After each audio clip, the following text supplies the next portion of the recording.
வணக்கம். மனித மனதோட முழு திறனையும் அதோட உளவியலையும் பத்தி அலசப் போற இந்த ஆழமான தேடலுக்கு உங்களை வரவேற்கிறேன். இன்னைக்கு நாம பார்க்க போற இந்த சைக்காலஜி தரவுகள் சாதாரணமான விஷயங்கள் கிடையாது, ரொம்ப ரொம்ப ஆழமானவை. சாதிக்க பிறந்தவன் நீ, இது ஏதோ மேடையில பேசுற வெறும் மோட்டிவேஷனல் வார்த்தை இல்லைங்க. இது மனித மனதோட அறிவியலை அக்குவேரா ஆணிவேரா பிரிக்கிற ஒரு சீரியஸான விஷயம். உள்ளே போலாமா? முதல்ல கொஞ்சம் கசப்பான ஒரு உண்மையை நாம நேருக்கு நேர் சந்திச்சே ஆகணும். உலகத்துல பிறக்கிற 100 பேர்ல 95 பேர் வெறும் கூட்டத்தோடு கூட்டமா வாழ்ந்து எந்த ஒரு சுவடும் இல்லாம அப்படியே மறைஞ்சு போயிடுறாங்க. ஆனா அந்த மீதமுள்ள 5% பேர் மட்டும் எப்படிங்க ஹிஸ்டரி மேக்கர்ஸா மாறுறாங்க? அவங்க எப்படி சரித்திரத்தை உருவாக்குறாங்க? என்ன அவங்களுக்கு மட்டும் அந்த பிரபஞ்சம் ஏதோ ஒரு ஸ்பெஷலான மூளையை கொடுத்துருக்குன்னு நீங்க நினைக்கிறீங்களா? சத்தியமா இல்லைங்க.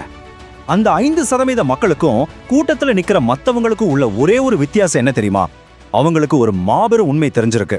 அதாவது தங்களோட சொந்த மனசே தங்களுக்கு தெரியாம விரிக்கிற வலைகளையும் மனதோட உளவியல் தந்திரங்களையும் அவங்க ரொம்ப தெளிவா புரிஞ்சு வச்சிருக்காங்க. அதுதாங்க இந்த ரகசியம். மனித மூளை எப்படி சயின்டிஃபிக்கா வேலை செய்யுதுங்கிறத புரிஞ்சுக்கிட்டா நீங்களும் அந்த 5% ஈஸியா இணையலாம். இன்னைக்கு அந்த சூட்சுமத்தை, உங்க மனதோட ரகசியங்களை நாம தரவுகளோட அடிப்படையில உடைத்து பார்க்க போறோம். இதுல முதல் படி என்னன்னா சர்வைவல் இன்ஸ்டிங்க்ட். நம்ம மூளைக்கு இயற்கையாவே ஒரு குணம் இருக்குங்க. மனிதன் காட்டுல வாழ்ந்த காலத்துல இருந்தே ஆபத்துல இருந்து தப்பிச்சு உயிர் வாழணும் அப்படிங்கிறது தான் மூளையோட முதல் கடமையாவே இருக்கு. அதனால அது எப்பவுமே உங்களை ஒரு பாதுகாப்பான வட்டத்துக்குள்ள, அதாவது உங்க கம்ஃபர்ட் ஜோனுக்குள்ளேயே வச்சுக்கத்தான் பார்க்கும். நீங்க புதுசா ஒரு முயற்சி எடுக்கும்போது உங்க மூளை உடனே ஐயோ ஆபத்துன்னு நினைச்சு பயம் அப்படிங்கிற ஒரு அலாரத்தை அடிக்கும். எதுக்குப்பா இதெல்லாம்? இப்போ நாம இருக்கிறதே நல்லா தானே இருக்கு அண்ணா, அது உங்ககிட்ட பேரம் பேசும். உங்களை முடக்கி போடுற அந்த பயத்தோட ஆணிவேர் இதுதாங்க. மூளை இப்படி உங்களை பயமுறுத்துது பாத்தீங்களா?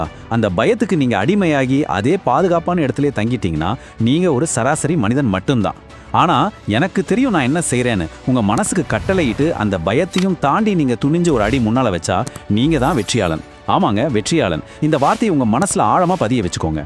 பயம் எங்க வருதோ அங்கதாங்க உங்க உண்மையான வளர்ச்சியே ஒழிஞ்சிருக்கு. சவால்களை எதிர்கொள்றதுல இருந்து தாங்க பரிணாம வளர்ச்சியே தொடங்குது. அடுத்தடா நம்மள பல பேரை பாதியிலேயே முடக்கி போடுற ஒரு மாயை இருக்கு. அது என்னன்னா, யார் என்ன நினைப்பாங்க அப்படிங்கிற அந்த ஒரு கேள்விதான். மனுஷன் ஒரு சமூக விலங்கு இல்லையா? அதனால மற்றவங்களோட அங்கீகாரத்தை மூளை எப்பவுமே தேடிக்கிட்டே இருக்கும். சமூகத்தோட அங்கீகாரத்தை தேடுற இந்த உளவியல் சிக்கலை தான் சோஷியல் வேலிடேஷன் அப்படின்னு சொல்லுவாங்க. மற்றவங்க என்ன சொல்லுவாங்களோ அப்படிங்கிற அந்த ஒரே ஒரு கேள்வி எத்தனையோ பேரோட வாழ்க்கை சாதனைகளா ஆரம்பத்திலேயே சுக்குநூறா உடைச்சிருக்கு. நம்ம திறமைய மற்றவங்களோட பார்வைக்காக அடகு வைக்கிற மாபெரும் பிழை இது. ஆனா நிஜம் என்ன தெரியுமா? மத்தவங்க உங்களை பத்தி என்ன நினைப்பாங்கன்னு நீங்க வீணா கவலைப்படுறீங்க. ஆனா அந்த மத்தவங்க தங்களை பத்தி இந்த உலகம் என்ன நினைக்குமோ அப்படிங்கிற கவலையில தான் முழுசா மூழ்கி போயிருக்கிறாங்க. இதுதாங்க உண்மை. இங்க உங்களை எடை போட யாருக்கும் நேரம் இல்லை.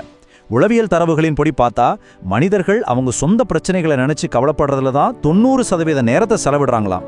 அதனால மற்றவங்களோட அபிப்பிராயங்களுக்காக உங்க கனவுகளை ஒருபோதும் அடகு வைக்காதீங்க. நீங்க ஜெயிக்கிற வரைக்கும் இந்த உலகம் உங்களை ஏளனமா கூட பார்க்கலாம். ஆனா நீங்க ஜெயிச்சிட்டா அதே உலகம் உங்களை பார்த்து கண்டிப்பா கைதட்டும். அந்த வெற்றிக்காக மட்டும் ஓடுங்க. சரி, அப்போ எப்படி ஜெயிக்கிறது? வெற்றியோட அறிவியலுக்குள்ள நாம இப்போ நுழைவோம். உலகத்துல மாபெரும் வெற்றிகள் எதுவுமே ஒரே ராத்திரியில மேஜிக் மாதிரி நடந்துடுறது இல்லைங்க. ஒரு மிகப்பெரிய பாய்ச்சலுக்கு பின்னாடி பல்லாயிரம் சின்ன சின்ன அடிகள் இருக்கு. அந்த 5% சரித்திர நாயகர்கள் தினமும் தங்களை 1% மட்டும் கூடுதலா செதுக்கிக்கிறாங்க. வெற்றிங்கிறது ஒரு தொடர் ஓட்டம். ஒவ்வொரு நாளும் நீங்க காட்டுற அந்த 1% முன்னேற்றம் மட்டும்தான் உங்களுக்கு நிரந்தரமான மாற்றத்தை உருவாக்கும். இதுக்கு அறிவியல் ரீதியா ஒரு பேர் இருக்கு. அதுதான் அக்ரிகேஷன் ஆஃப் மார்ஜினல் கெயின்ஸ். அப்படின்னா என்ன? தொடர்ந்து தினமும் மிகச்சிறிய அளவிலான மாற்றங்களை உருவாக்குறது மூலமா நம்ம கற்பனைக்கே எட்டாத ஒரு மிகப்பெரிய ரிசல்ட்டை அடையிறது. இதை புரிஞ்சுக்க ஒரு சின்ன உதாரணம் சொல்றேன். வானத்துல பறக்கிற ஒரு விமானம் தான் பயணப்பாதையில 1 டிகிரி மாறினா கூட அது போய் சேரப்போற இலக்கு முற்றிலும் மாறிடும் இல்லையா? அது போலதாங்க இதுவும். இதுதான் உண்மையான வெற்றியோட அறிவியல் அடித்தளம். சின்ன சின்ன மாற்றங்கள் ஒன்றிணையும் போது அது பிரம்மாண்டமான விளைவுகளை ஏற்படுத்தும். இந்த 1% முன்னேற்றம் என்ன செய்யும் தெரியுமா? கொஞ்சம் கணித ரீதியா யோசிச்சு பாருங்களேன். தினமும் உங்களை நீங்க வெறும் 1% மட்டும் இம்ப்ரூவ் பண்ணிக்கிட்டே வந்தீங்கன்னா ஒரே வருஷத்தோட முடிவுல நீங்க 37 மடங்கு அதிக வலிமை கொண்ட ஒரு ஆளா மாறிருப்பீங்க. அந்த வலிமை உங்க வாழ்க்கையே முற்றிலும் புரட்டி போடும். 37 மடங்கு. இது ஏதோ வெற்று நம்பிக்கையான வார்த்தைகள் இல்ல, உறுதியான கணிதம். இப்படி நீங்க தொடர்ந்து செய்யும்போது உங்க மூளையில என்ன நடக்குது? இங்க தான் நியூரோபிளாஸ்டிசிட்டி அப்படிங்கிற ஒரு அறிவியல் ஆச்சரியமே நிகழுது. நம்ம மூளை ஒரு களிமண் மாதிரிங்க. தொடர்ந்து நாம செய்யற சின்ன சின்ன செயல்களுக்கு ஏத்த மாதிரி அது தன்னோட அமைப்பையே, அதாவது நரம்பு இணைப்புகளையே மாத்திக்கிற திறன் கொண்டது. இந்த கண்ணுக்கு தெரியாத சின்ன பழக்க வழக்கங்கள் இருக்கே, அது உங்க மூளையோட நரம்பு மண்டலத்தையே முற்றிலும் மாற்றி அமைச்சு உங்களை ஒரு சூப்பர் ஹியூமனாவே மாற்றிடும் ஆற்றல் கொண்டது. புதிய பழக்கங்கள் உங்க மூளைக்குள்ள புதிய நரம்பு பாதைகளை உருவாக்கும். காலையில கொஞ்சம் சீக்கிரம் எழுந்திருக்கிறது, ஒரு நாளைக்கு வெறும் 10 நிமிஷம் ஏதாவது ஒரு புது விஷயத்த கத்துக்கிறது. இதெல்லாம் மேலோட்டமா பார்க்கும்போது ரொம்ப சாதாரணமா தோணலாம். ஆனா இந்த சின்ன விஷயங்கள் தாங்க உங்க மூளையோட நியூரோபிளாஸ்டிசிட்டியை தூண்டிவிட்டு மாபெரும் வெற்றிக்கான பாதையை வகுக்குது.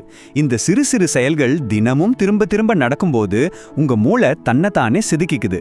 நீங்க அறியாமலேயே உங்க திறன் பல மடங்கு பெருகிக்கிட்டே இருக்கும்.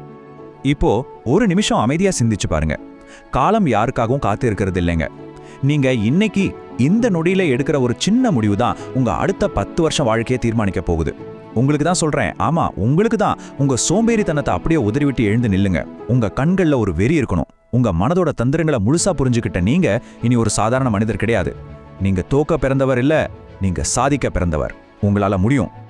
முடிவா ஒரு ஆழமான கேள்வியோட இந்த தேடலை நான் நிறைவு செய்றேன். உங்களுக்கான முதல் அடி எது? உங்க வெற்றிக்கான அந்த முதல் படியை நீங்க எப்போ எடுத்து வைக்க போறீங்க? இந்த கேள்விக்கான பதில உங்களுக்குள்ளேயே தேடுங்க. உங்க வெற்றியோட முதல் படி என்னங்கிறத கீழே கமெண்ட்ல தைரியமா பதிவிடுங்க. மீண்டும் ஒரு ஆழமான தரவுகளோட உங்களை சந்திக்கிறேன். வாழ்க வளமுடன்.